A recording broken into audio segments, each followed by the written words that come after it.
Subscribe now and press the bell icon. Never miss an update. Wheat stone bridge class 12 के physics का बहुत ही important topic है। Bihar board exam में ये question अक्सर 5 मार्क्स के पूछे जाते हैं।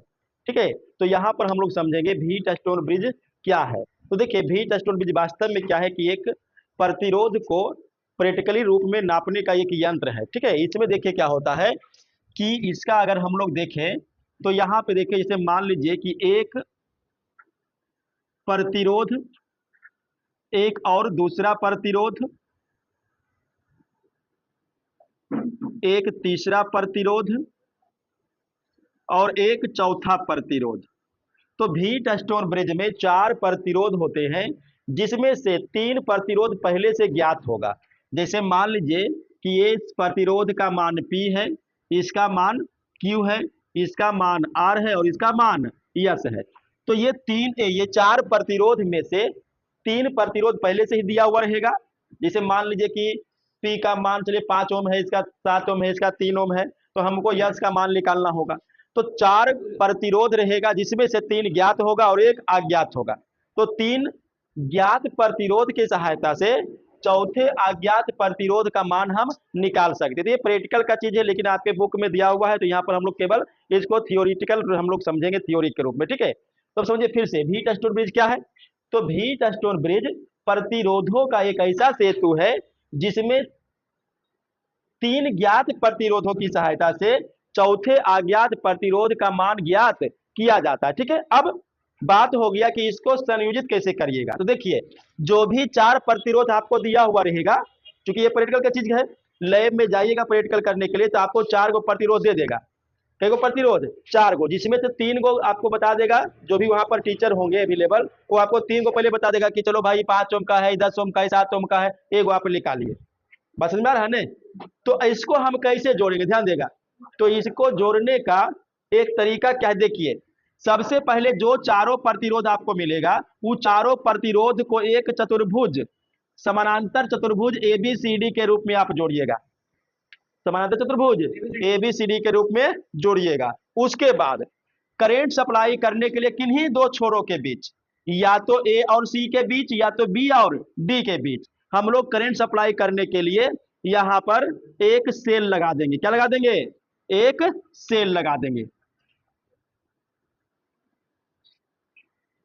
ठीक है, ध्यान दीजिएगा, सेल लगा देंगे। मान लीजिए कि सेल का विद्युत वाहक बल E है। कितना है? E है। और एक चीज, ये जो 2 छोर बचा हुआ रह जाएगा, कई छोर बचा हुआ रह जाएगा? 2 छोर। ये दोनों छोरों के बीच यहां पर अब हम लोग एक ब्रिज बनाएंगे। क्या बनाएंगे? एक ब्रिज। और वो ब्रिज होगा गैल्वेनोमीटर का।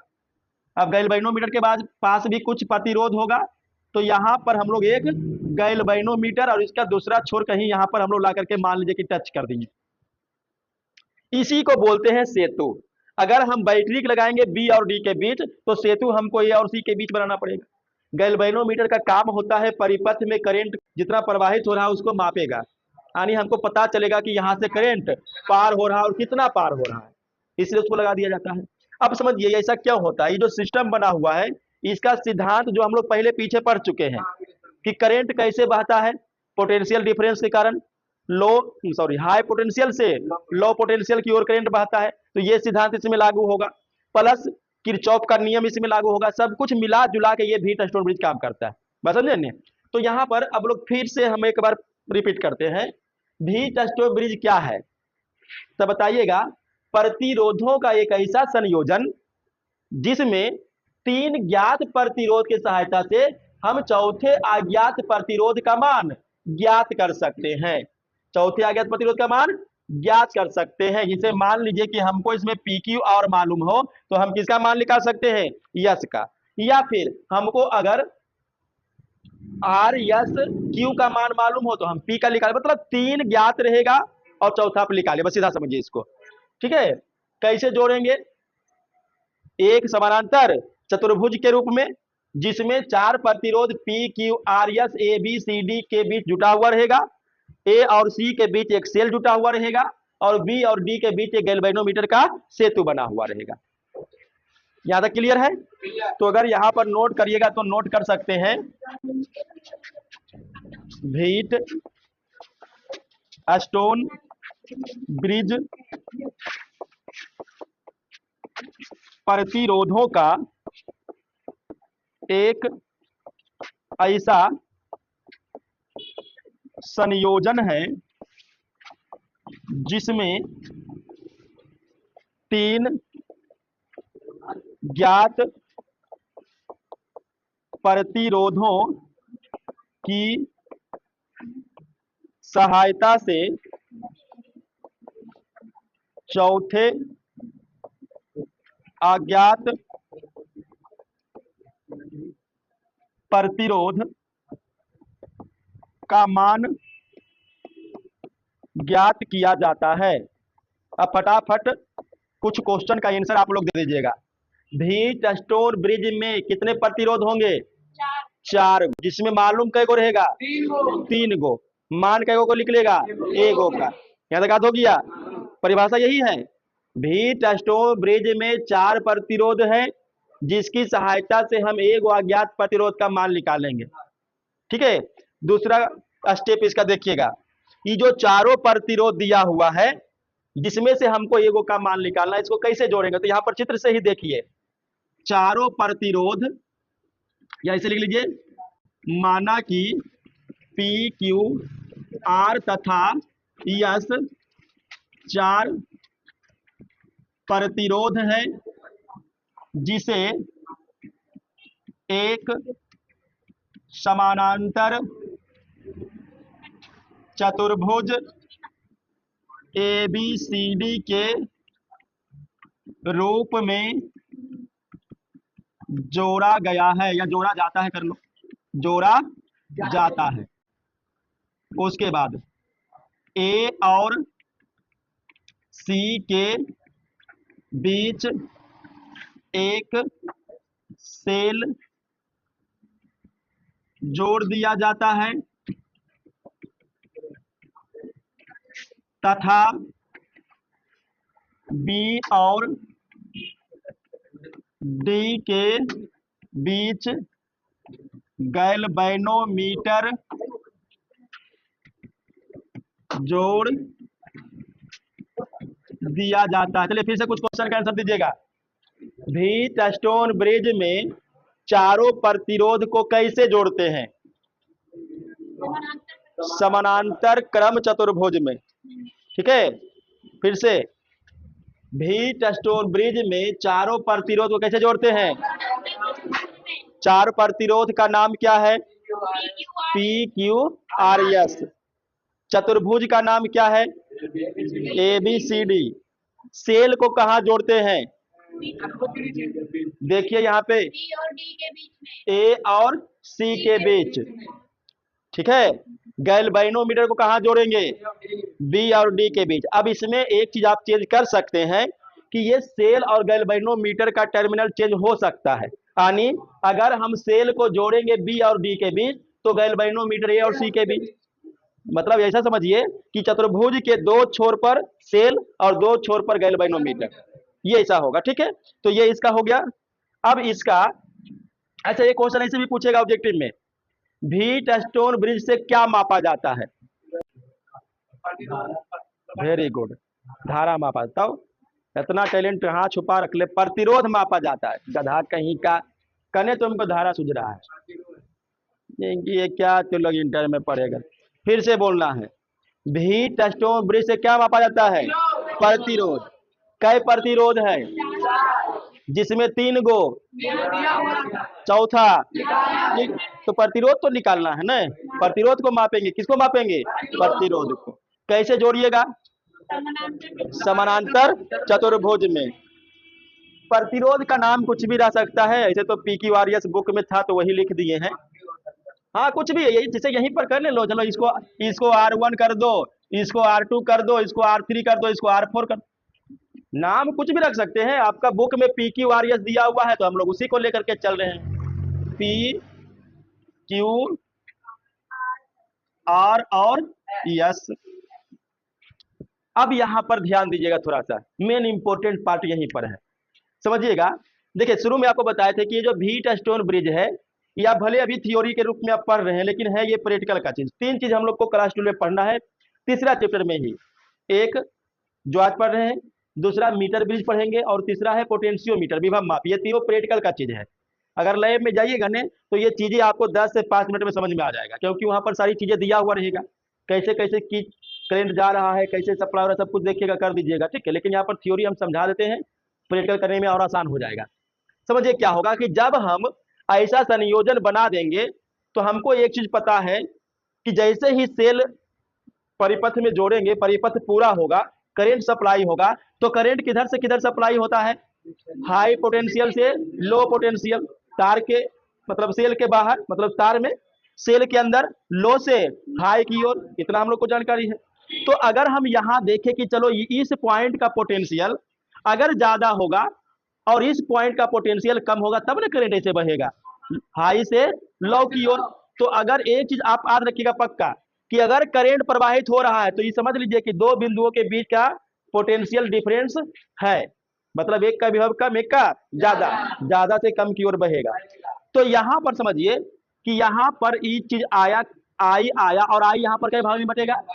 तो मान लीजिए कि कुछ करंट इधर गया I1, और इधर मान लीजिए करंट आ गया I माइनस I1, हो सकता है ना। अरे जैसे मान लीजिए कि टोटल करंट 5 एम्पियर है, 5 एम्पियर में ऊपर चला गया 3 एम्पियर, तो नीचे कितना गया? 2 एम्पियर। 5 में से 3 घटाएं, आई में से I1 घटाएं। अब एक चीज और याद रखिएगा, देखिए करंट यहां से चल के यहां जा रहा है, तो याद रखिएगा यहाँ का पोटेंशियल हाई, यहाँ का पोटेंशियल लो, ये आगे अभी काम में आएगा।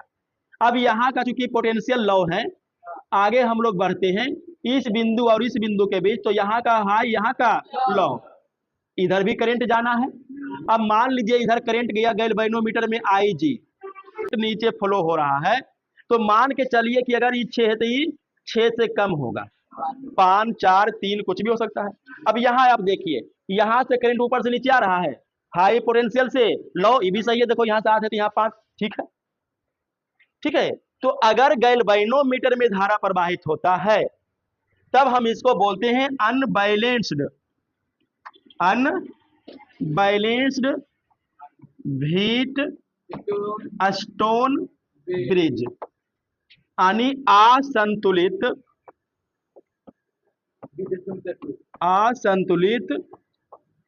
व्हीट स्टोन सेतु या ब्रिज ही लिखे, कोई दिक्कत नहीं है। तो देखिए ये जो एक कंडीशन हो गया।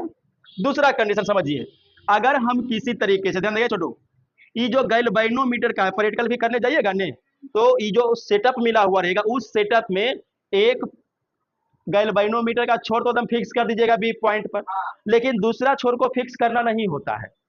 दूसरा छोर को हम लोग ऐसे ही खुला छोड़ देते हैं, है ना, ताकि बाद में जैसे मान लो कि ये गैल्वेनोमीटर का तार है, तो एक छोर जो है बी पर फिक्स कर दिया इसको, और दूसरा छोर इसको ऐसे ही रखेंगे, और दूसरा छोर को क्या करेंगे कि यहाँ पर हम लोग सटाएंगे प्रत्येक जगह। क्या करेंगे?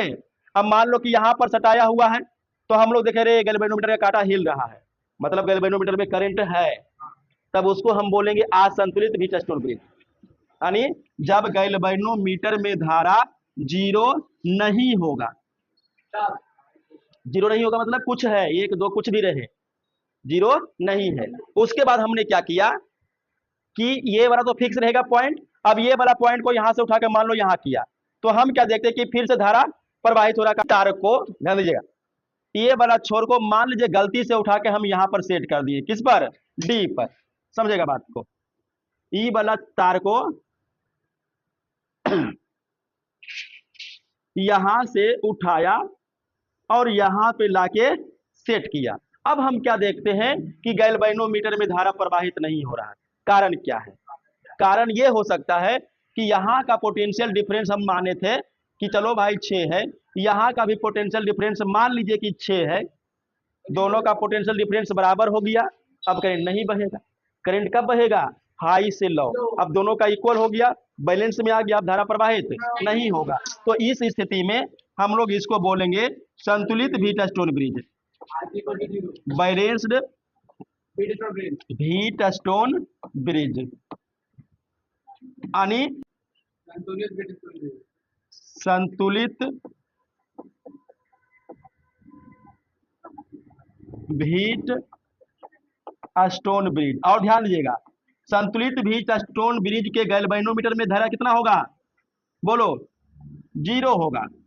संतुलित व्हीट स्टोन ब्रिज अगर होगा तब इस गैल्वेनोमीटर में धारा प्रवाहित नहीं होगा। अब देखिए, ये जो पूरा व्हीट स्टोन ब्रिज के सहायता से हम लोग चौथे अज्ञात व्हीट प्रतिरोध को ज्ञात करेंगे। ध्यान देगा, ये पूरा जो सेटअप है इसमें 3 ज्ञात रहेगा, एक चौथा अज्ञात को निकालना है। और ये तभी संभव हो पाएगा जब व्हीट स्टोन ब्रिज इस कंडीशन में होगा, संतुलित, यानी यहाँ से कोई करंट सप्लाई नहीं हो। और वैसा करने के लिए भी हम बता रहे थे कि प्रतिरोधों का संयोजन हमको ऐसा करना पड़ेगा कि जैसे नहीं समझे कि गैल्वेनोमीटर का तार खिसका खिसका के हमको देखना है कि कहाँ पर तार में धारा प्रवाहित नहीं हो रहा है।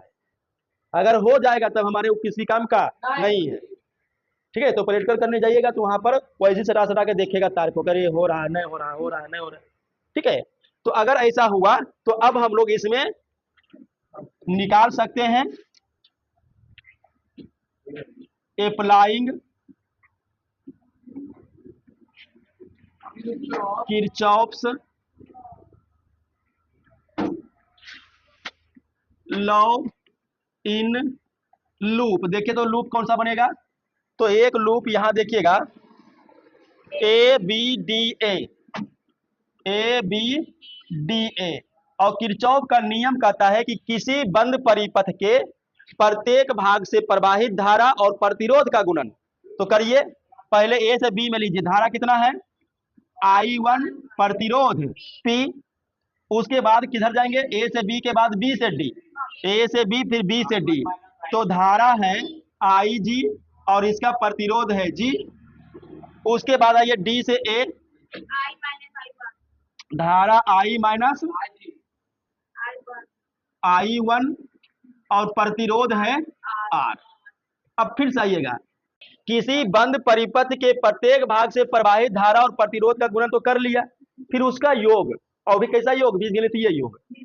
तो बीजगणितीय योग में क्या करिएगा कि किरचॉफ का पहला नियम अप्लाई कीजिएगा। ये तो दूसरा नियम था। पहला नियम कहता है कि किसी बिंदु से निकलने वाली धारा को अगर हम धनात्मक माने तो उस बिंदु पर आने वाली धारा ऋणात्मक होगी। तो हम यहाँ देखते हैं कि ए से धारा क्या हो रहा है, बोलिए, निकल रहा है। तो I1 प्लस में, बी से भी डी से निकल बल्कि आ रहा है, तो ये 2 गो प्लस और ये माइनस, तो ये वाला 2 गो प्लस में और ये वाला माइनस में, और किसके बराबर होता है, सेल के विद्युत वाहक बल के बराबर। तो इस परिपथ में कोई सेल नहीं है, तब हम 0 कर सकते हैं। ठीक है, अगर इसको चलो रहने दो, इसको बाद में करेंगे। फिर इसको नहीं होता तो इक्वेशन 1 कर लीजिए, उसके बाद फिर करिएगा अप्लाइंग किरचॉफ्स लॉ, आप लोग पूरा लिखेगा इन लूप। अब लूप इधर वाला बनाइएगा बी सी डी बी। अब फिर वही चीज करिए, धारा और प्रतिरोध का गुणन कीजिए। तो बी से सी में I1 माइनस IG, ये तो हुआ धारा, और गुणा करना है प्रतिरोध। फिर लीजिएगा सी से डी में I माइनस I1 प्लस ये धारा और गुणा करना है प्रतिरोध यस। फिर लीजिएगा बी से डी में, तो बी से डी में है IG और G, तो धारा और प्रतिरोध का गुणन तो हो गया। अब इसका बीजगणितीय योग, तो बीजगणितीय योग में फिर वही पहला नियम अप्लाई कीजिए, किसी बिंदु से निकलने वाली धारा को अगर प्लस माने तो मिलने वाली धारा माइनस होगा। अब देखो बी से सी में निकल रहा है, चलो भाई प्लस है। अब सी से डी में निकल रहा है, देखो सी से डी में निकलता तो ऐसा होता, लेकिन ये ऐसा है, इसका मतलब उल्टा हो गया, तो ये माइनस हो जाएगा, तो ये हो गया माइनस में। उसके बाद अब देखिएगा डी से बी में, देखो तो डी से बी में अगर निकलता तो ऐसा धारा होता, लेकिन ऐसा हो रहा है, तो ये भी उल्टा है, तो ये भी माइनस में होगा, तो इसको भी माइनस कर लीजिए। और इसमें भी कोई सेल नहीं है, तो विद्युत भाग बल 0 हो जाएगा, तो 0 के बराबर कर लीजिए। इसको कर लीजिए समीकरण 2, समीकरण 2। अब यहाँ पर ध्यान दीजिएगा, अभी हम लोग बात कर रहे थे कि प्रतिरोध तभी ज्ञात हो सकता है कि जब ये गैल्वेनोमीटर में धारा प्रवाहित नहीं हो, मतलब हीट स्टोन ब्रिज कैसा हो, संतुलित हो। तो यहाँ पर अगर हम देखें कि चूंकि बैलेंस्ड व्हीट स्टोन ब्रिज के लिए, तो संतुलित व्हीट स्टोन ब्रिज के लिए क्या है कि आई जी किसके बराबर होना चाहिए, 0। अब ये आई जी का मान दोनों इक्वेशन में रख लेते हैं, ठीक है। समीकरण 1 में देखो I1 P, आई जी का मान 0 है तो 0 गुना कुछ भी करेंगे तो 0, तो इसको मत लिखो। माइनस कितना बचा है, I minus I1 into R equal to 0, इसको कर दीजिए इक्वेशन 3। उसके बाद समीकरण 2 में भी ऐसे करिए। तो समीकरण 2 में अगर हम लोग देखेंगे, देखिए आई जी का मान 0, तो I1 माइनस 0, I1 और I1 गुना Q, सही है। अब देखिए minus bracket I minus I1, अब आई जी 0 है तो 0 को जोड़िए घटाइए कुछ भी करिए तो खत्म बात, उसको मत लिखिए। यस, 0 गुना जी 0 इक्वल टू 0, इक्वेशन 4। अब ऐसा करते हैं कि ये दोनों इक्वेशन को 3 और 4 को डिवाइड कर देते हैं, 3 और 4 को डिवाइड, तो समीकरण 3 डिवाइड 4 करे पर, तो I1 P, ठीक है। अभी माइनस वाला को उधर ले गए तो प्लस में होगा, तो I माइनस I1 और R, ठीक है। फिर इसको देखिए I1 Q, और ये माइनस को उधर ले जाइए तो प्लस में I माइनस I1, यस। और देखो ये हो गया 3, 4 को क्या करना है, भाग देना है, तो भागा दे दीजिए, हो गया ना। बराबर के इस तरफ वाला, बराबर के उस तरफ वाला,